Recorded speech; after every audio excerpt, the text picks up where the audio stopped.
At 9:27 a.m. on December 13, 1943, Second Lieutenant Philip Adair pulled his Curtiss P-40N Warhawk into a climbing turn over Assam, India, as 64 Japanese aircraft materialized through the morning haze 3 miles east, heading directly for his base at Dinjan Airfield. The 23-year-old Adair had flown 43 combat missions with the 89th Fighter Squadron protecting the Hump airlift, but this morning, he was the only pilot airborne when the formation appeared. In the previous 8 weeks, Japanese raids on Allied airfields throughout northeast India had destroyed 47 transport aircraft on the ground and killed 112 personnel. His P-40, nicknamed Lulubelle and marked with the number 44, carried 6 50 caliber Browning machine guns and enough ammunition for approximately 12 seconds of sustained fire. The enemy formation consisted of 24 Mitsubishi Ki-21 Sally bombers, escorted by approximately 40 Nakajima Ki-43 Oscar fighters, arranged in layers above and below the bomber stream. Intelligence reports indicated that similar-sized raids in Burma had achieved 90% hit rates on undefended airfields. Below him, Dinjan Airfield housed 14 C-47 transport aircraft, loaded with critical supplies for Chiang Kai-shek's forces in China, a field hospital treating 63 wounded soldiers, and fuel stocks sufficient to support hump operations for 11 days. If the bombers reached the field unopposed, the damage would cripple Allied supply operations over the Himalayas for weeks. The nearest friendly fighters were 38 minutes away at their base in Jorhat. Adair checked his fuel gauge. Full internal tanks, 180 gallons. Approximately 90 minutes of flight time at combat power. The Japanese formation was 3,000 feet below him, moving at 240 miles per hour toward the airfield. Standard doctrine called for fighter pilots to wait for reinforcements when outnumbered more than 5 to 1. Adair had 64 to 1 odds. He could radio for help and shadow the formation until support arrived. By then, the bombs would already be falling.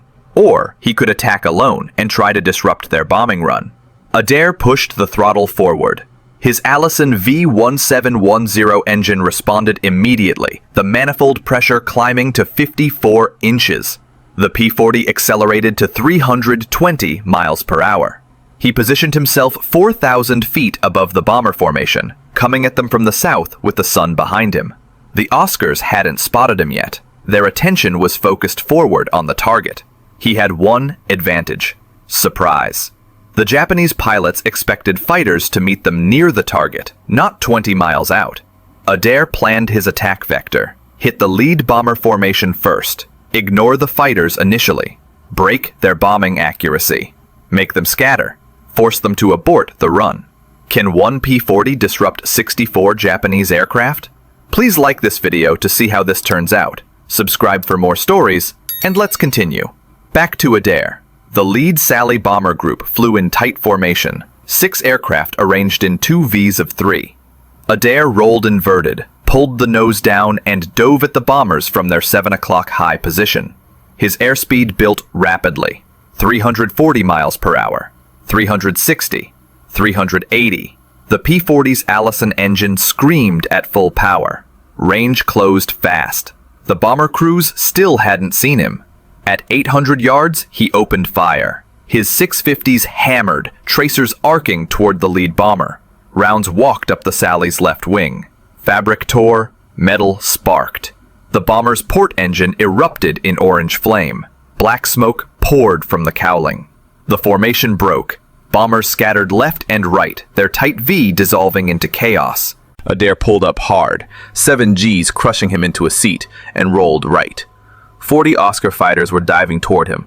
The Nakajima Ki-43 Oscar was one of the most maneuverable fighters in the Pacific Theater.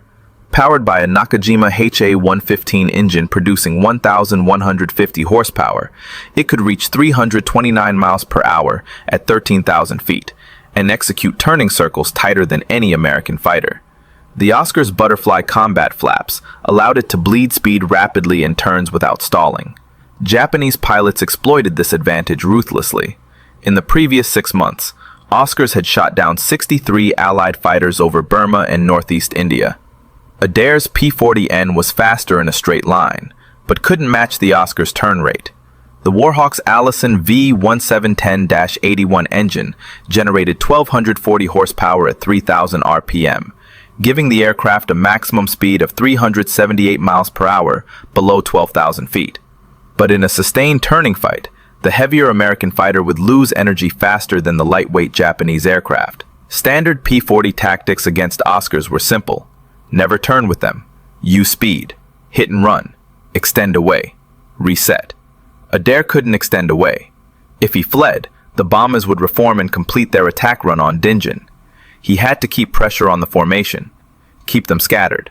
Keep them nervous. Even if it meant fighting 40 Oscars alone. The first 4 Oscars came at him in a loose finger 4 formation from his 10 o'clock high. Adair rolled left, pulled the nose up, and fired a 2-second burst at the lead fighter. 50 caliber rounds missed high. The Oscar broke right. Its wingman followed. Adair reversed, diving away to maintain speed. 2 more Oscars dove from above. He saw them at 400 yards, pulled into a climbing left turn, fired again. No hits. His ammunition counter showed 800 rounds remaining across all 6 guns. Approximately 6 more attacks at his current rate of fire. Behind the fighter screen, the Sally bombers were attempting to reform. 3 groups of 6 aircraft each were closing back into formation. If they achieved their bombing V again, they would press the attack. Adair had perhaps 90 seconds before they reached their release point over Dinjan. He rolled out, shoved the throttle to the stop, and dove toward the bombers again. 8 Oscars followed him down. The P-40 accelerated to 405 miles per hour in the dive. The Oscars couldn't match that speed. Adair opened the gap, pulled out at bomber altitude, and lined up on the right-hand Sally formation. Range 300 yards. He fired. Tracers converged on the lead bomber's right engine. The Mitsubishi HA-101 radial engine exploded in a fireball. The bomber rolled right, streaming fire and debris. Its wingman broke formation to avoid collision. Adair kicked rudder, skidded left, fired at another Sally. His rounds punched through the bomber's thin fuselage skin. The Ki-21 had no armor protection for the crew, no self-sealing fuel tanks. Designed in 1936, it was obsolete by 1943 standards. But it could still carry 2,205 pounds of bombs, enough to destroy everything on Dinjan Airfield. The Oscar fighters were closing again, 12 of them this time. Adair's fuel gauge showed 162 gallons remaining. His ammunition counter read 650 rounds. The bombers were 19 miles from Dinjan. He had perhaps 4 minutes before they reached drop range. Then his engine started overheating. The Allison V1710-81 was a liquid-cooled engine. Coolant circulated through passages in the cylinder heads and block, absorbing heat from combustion, then flowed through a radiator mounted beneath the fuselage. At combat power settings above 50 inches of manifold pressure, the engine generated extreme temperatures. The coolant system was designed to handle sustained operation at those settings for approximately 20 minutes. Adair had been running at full power for 11 minutes. His coolant temperature gauge showed 230 degrees Fahrenheit. Normal operating temperature was 210. At 250, the engine would begin to fail. He had 3 options: reduce power to let the engine cool, abandon the attack and return to base, or continue fighting and risk engine failure over hostile territory. The Sally bombers were 17 miles from Dinjan, still within bombing range, still a threat. Adair kept the throttle forward. 2 Oscars came at him head-on. Closing speed exceeded 600 miles per hour. Both fighters opened fire at 500 yards. Adair saw their muzzle flashes, 7.7mm tracers walking toward his nose. He fired back. His heavier 50 caliber rounds carried more energy and reached farther. At 350 yards, his rounds hit the left Oscar's engine cowling. The lightweight fighter shuddered, broke left, trailing white coolant vapor. Its wingman followed. Adair rolled right and dove. His coolant temperature hit 240 degrees. The Sally bombers were 15 miles from target.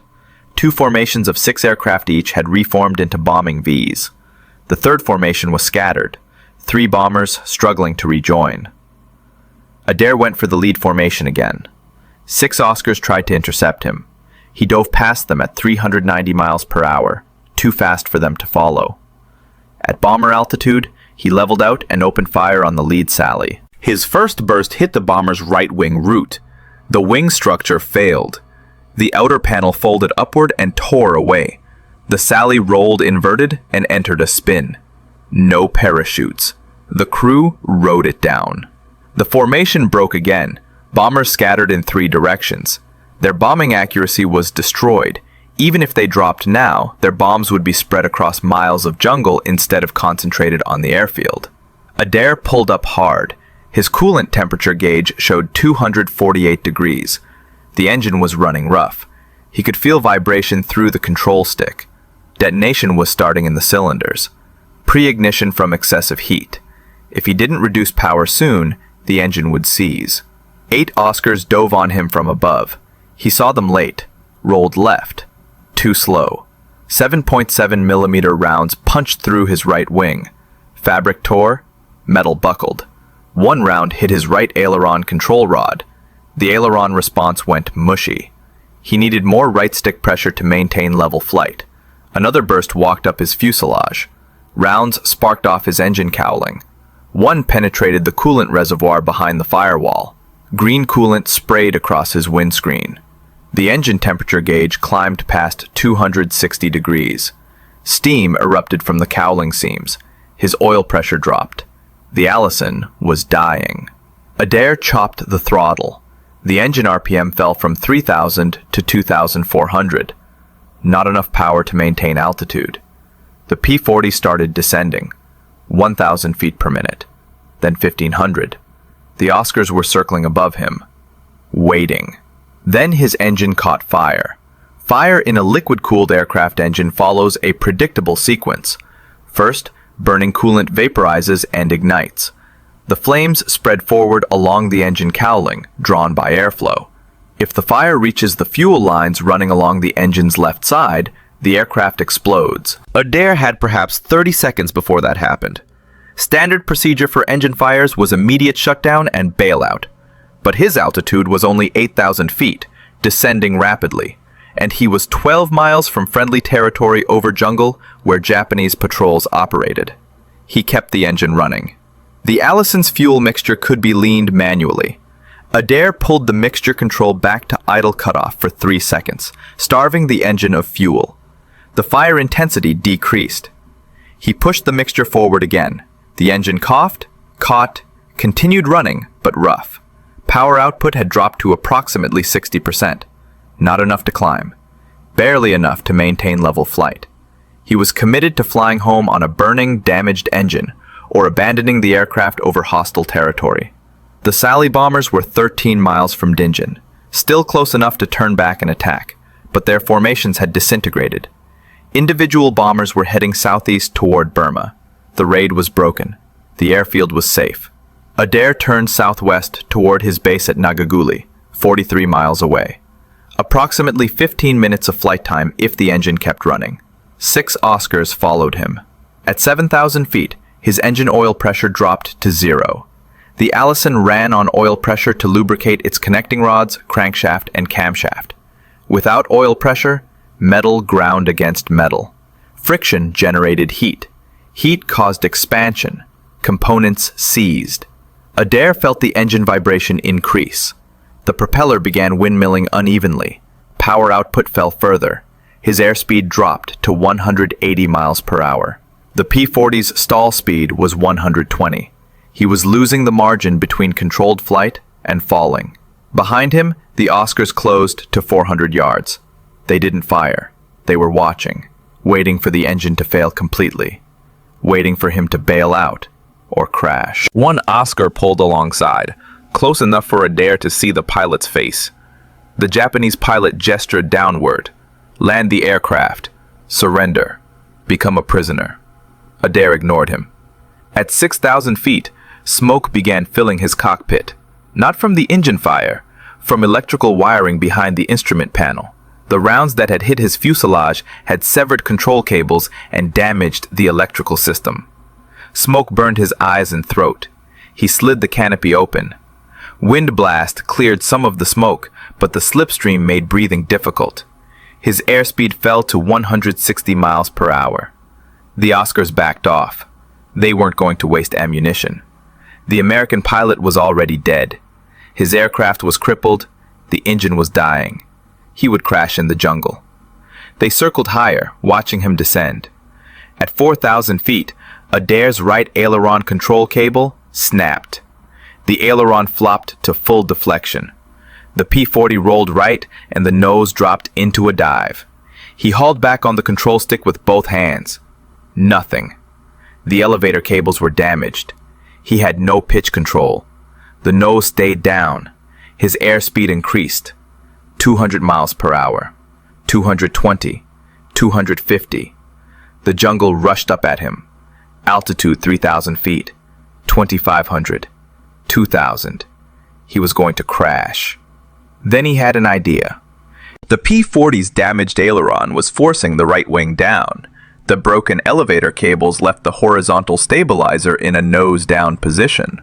Gravity and aerodynamic forces were pulling the aircraft into an uncontrolled dive. But aerodynamics work in both directions. If Adair rolled the aircraft inverted, the damaged aileron would force the right wing up instead of down. The elevator stuck in nose-down trim would push the tail down, lifting the nose up. Flying upside down would reverse the control inputs.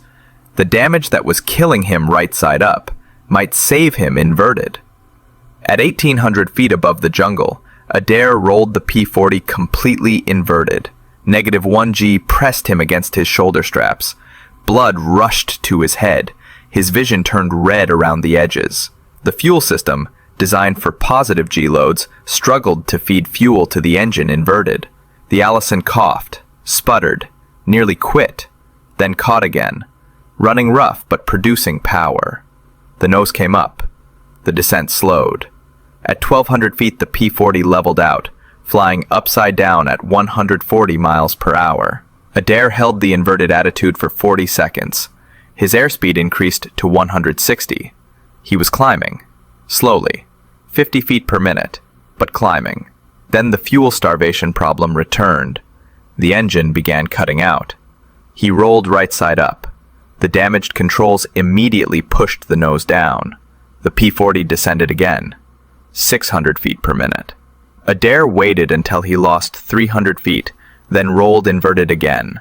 The nose came up. He climbed 200 feet before fuel starvation forced him to roll upright. The pattern repeated. Upside down to climb, right side up to let fuel feed properly. Flip, climb. Flip, descend. Flip, climb. The 6 Oscars circling above watched this impossible display. An American P-40 with a burning engine and damaged controls, flying alternately inverted and upright, refusing to crash, clawing for altitude with the determination of a wounded animal refusing to die. One Oscar dove to investigate. Adair saw him coming, rolled inverted to gain altitude, then rolled upright directly at the Japanese fighter. The Oscar broke away. The American pilot was either insane or desperate. Either way, the Oscars decided not to engage. They turned east, toward Burma. Adair continued his rolling climb toward Nagaguli.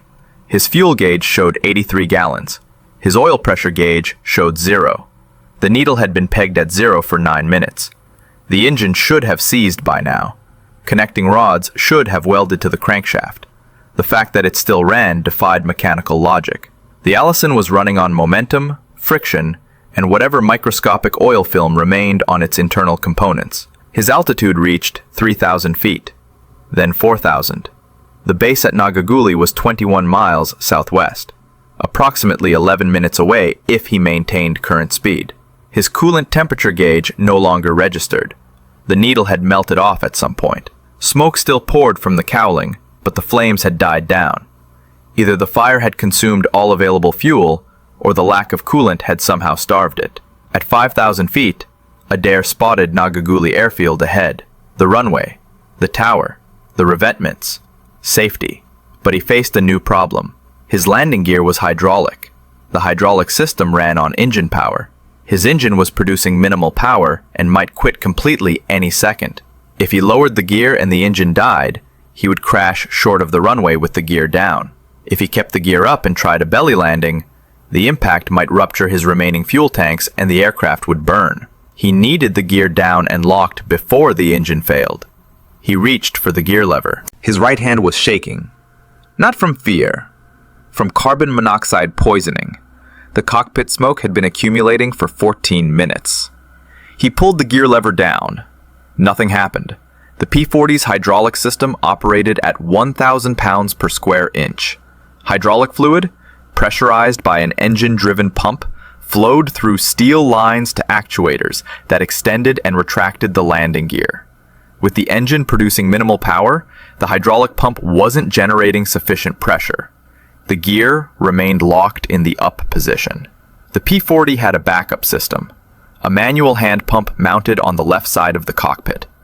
28 strokes of the pump handle would manually pressurize the hydraulic system enough to lower the gear. Adair grabbed the pump handle with his left hand, keeping his right hand on the control stick. He pumped.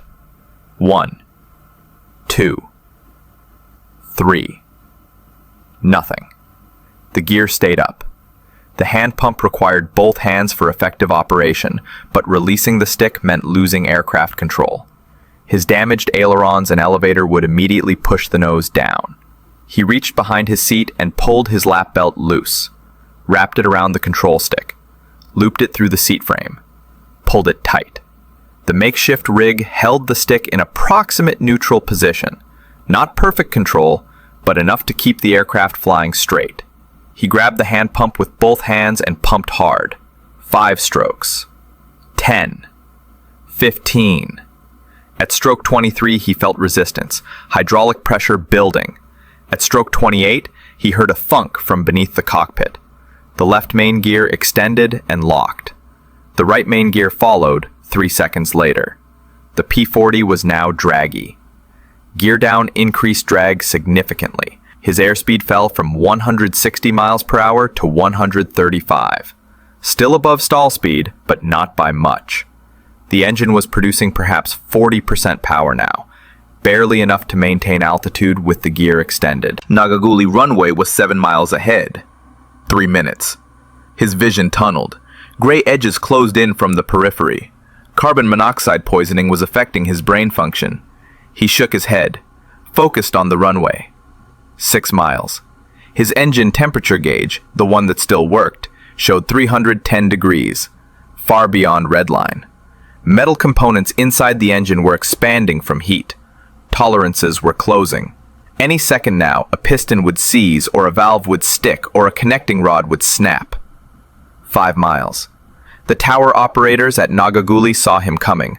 A P-40 with smoke trailing from the cowling, flying erratically, gear down. They assumed he would make a normal approach, lower the flaps, reduce speed, touch down on the main wheels first. Standard landing procedure. But Adair's flaps were hydraulic too. With minimal engine power, he couldn't pump enough hydraulic pressure for both gear and flaps.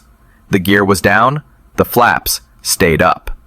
Landing without flaps meant higher landing speed, 120 miles per hour instead of 90. That meant longer landing roll. Nagaguli's runway was 4,000 feet long.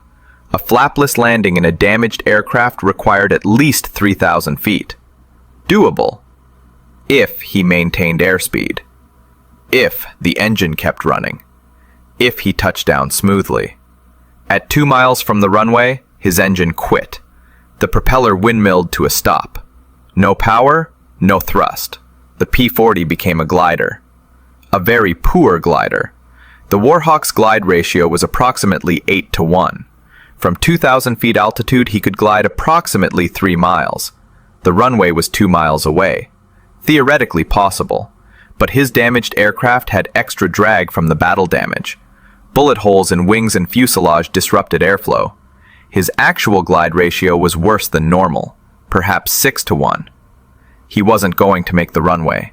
He was going to crash short, in the jungle. After surviving 64 Japanese aircraft, after flying inverted for 11 minutes, after nursing a dying engine for 15 miles, he would crash 200 yards from safety because his engine quit at the worst possible moment.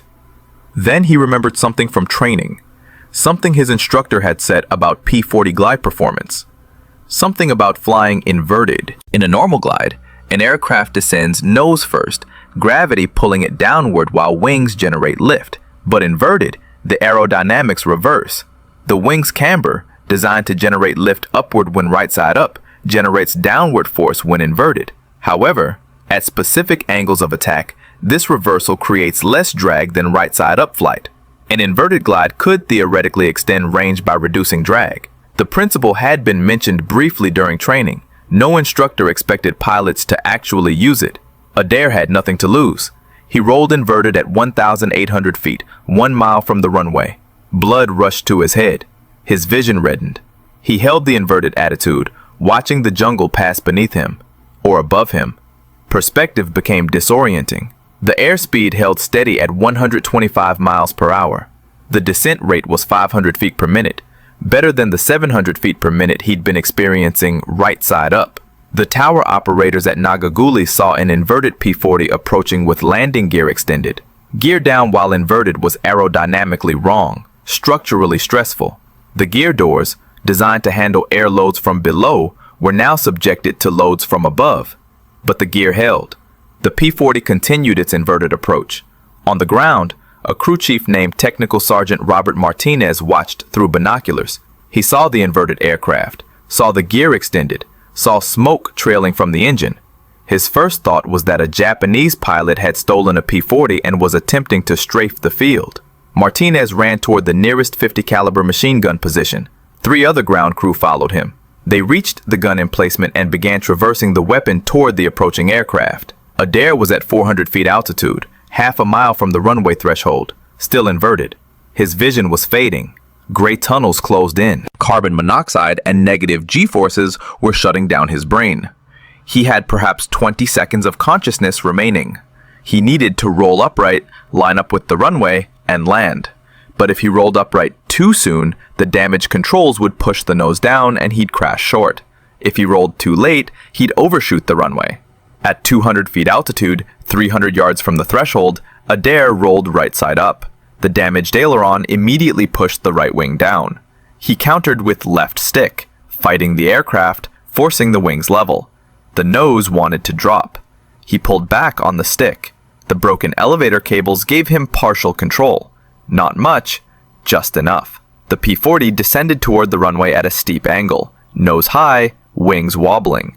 Martinez's gun crew tracked the aircraft. The P-40 was definitely damaged. Smoke poured from it. It might be friendly. It might be enemy. In 3 seconds, the aircraft would cross the runway threshold. Martinez had to decide, shoot or hold fire. He held fire. Adair crossed the threshold at 90 feet, descending rapidly. Too fast, too steep. The P-40 dropped the last 90 feet in 4 seconds. The main wheels hit the concrete runway hard. 7G impact. The gear struts compressed fully. The tail wheel slammed down. Metal shrieked. The right main gear collapsed. The right wing dropped. The wingtip hit the runway and dug in.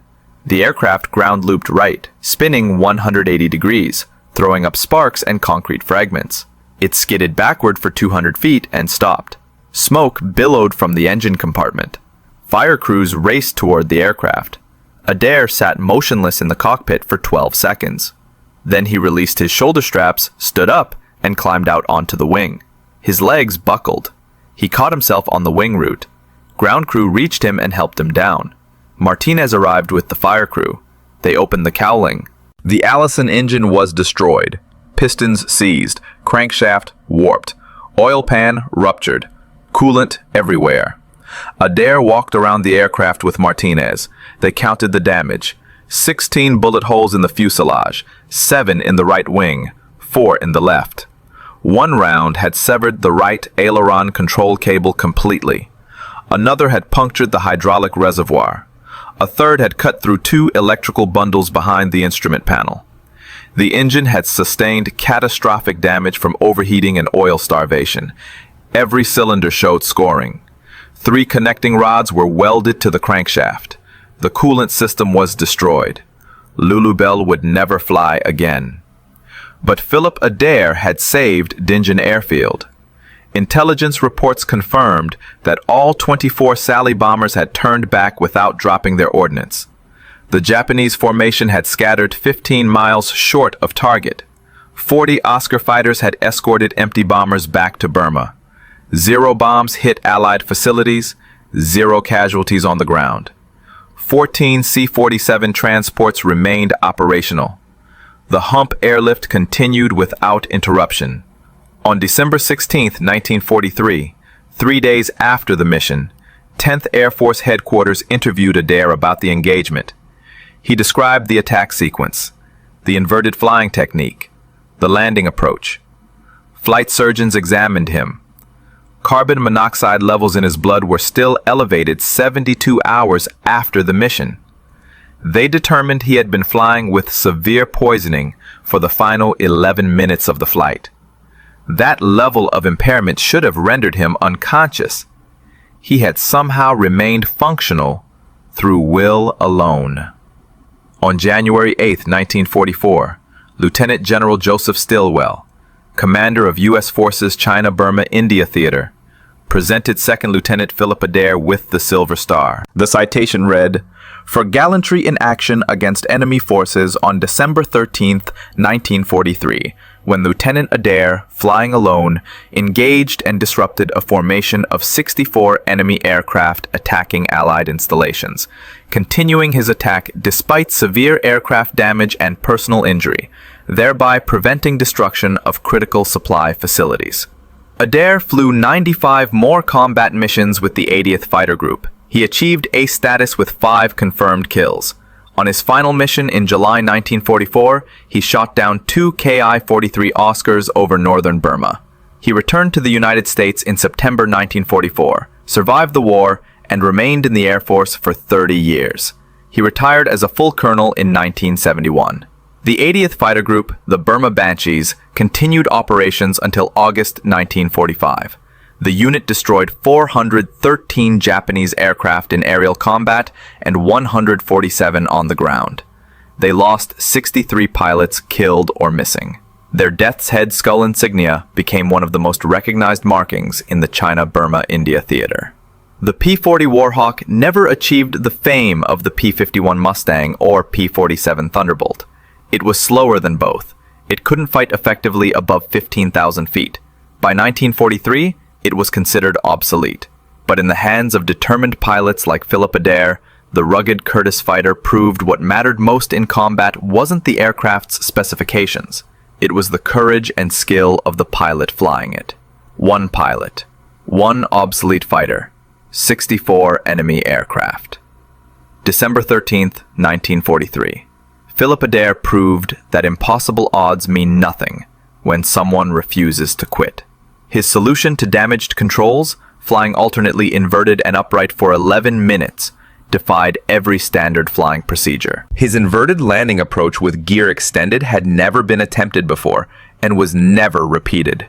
That's the story of the Burma Banshees and the day 1 P-40 pilot disrupted an entire Japanese raid. If stories like this remind you why we preserve history, hit that like button, subscribe for more forgotten heroes, and turn on that notification bell so you never miss these stories. Drop a comment and tell us where you're watching from and whether anyone in your family served in the CBI theater. Thanks for watching. We'll see you in the next video.